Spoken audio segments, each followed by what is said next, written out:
राज्यमंत्री मेघना बोर्डीकरांनी ग्रामसेवकाला धमकावलं। रोहित पवारांनी एक्स पोस्ट करत तो व्हिडिओ समोर आणला। मेघना बोर्डीकरांचा धमकावतानाचा व्हिडिओ रोहित पवारांनी एक्स पोस्ट केला। मेघना बोर्डीकरांकडून ग्रामसेवकाला कानाखाली मारण्याची धमकी देण्यात आली। भर कार्यक्रमात राज्यमंत्री बोर्डीकरांनी ग्रामसेवकाला धमकावले। कृपया यांना आवरा, महाराष्ट्राची बेअब्रू होतीये, एक्स पोस्ट करत रोहित पवारांनी टीका केली।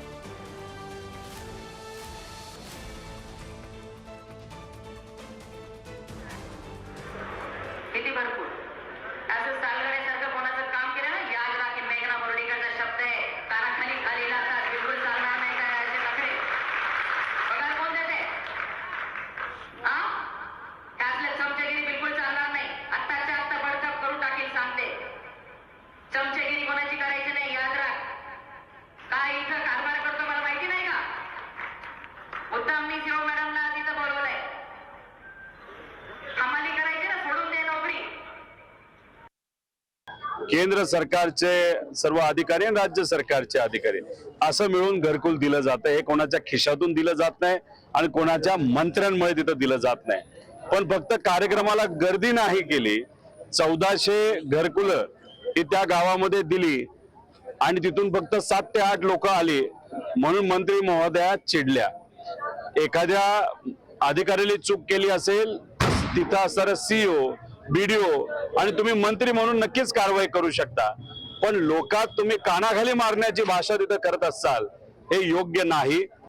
तर धमकीच्या व्हिडिओवर मेघना बोर्डीकर यांनी स्पष्टीकरण दिले। ग्रामसेवक त्रास देत होता अशी लाडक्या बहिणींची तक्रार होती। गृहराज्यमंत्री पंकज भोयर यांच्याकडून मेघना बोर्डीकर यांची पाठराखण करण्यात आली। काम होत नसेल तर अधिकाऱ्यांना समज देणं लोकप्रतिनिधींचं काम आहे असं भोयर म्हणतात।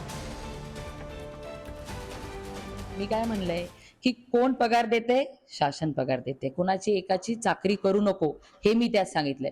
कारण की हा ग्रामसेवक त्या तिथल्या सरपंचाचं ऐकत बिचाऱ्या मोलमजुरी करणाऱ्या माझ्या लाडक्या बहिणींना त्रास देत होता आणि मग लाडक्या बहिणी समोर येऊन रडत होत्या, मला त्याची तक्रार करत होत्या। तर हा माझा त्राग आहे, त्यांच्यासाठी मी त्या पद्धतीने तिथे रिॲक्ट झाली।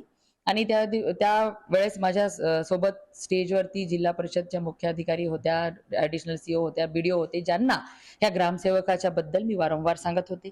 आणि आज मी त्या ठिकाणी त्या गावामध्ये गेली तेव्हा माझ्या समोर ह्या सगळ्या महिला रडत होत्या। जर का सामान्य लोकांचे काम होत नसेल तर लोकप्रतिनिधींचं काम आहे की त्या ठिकाणी त्या प्रशासनाच्या अधिकाऱ्याला समज देणे। आणि रोहित पवार जर का याचा चुकीचा अर्थ काढत असतील तर हे बरोबर नाही।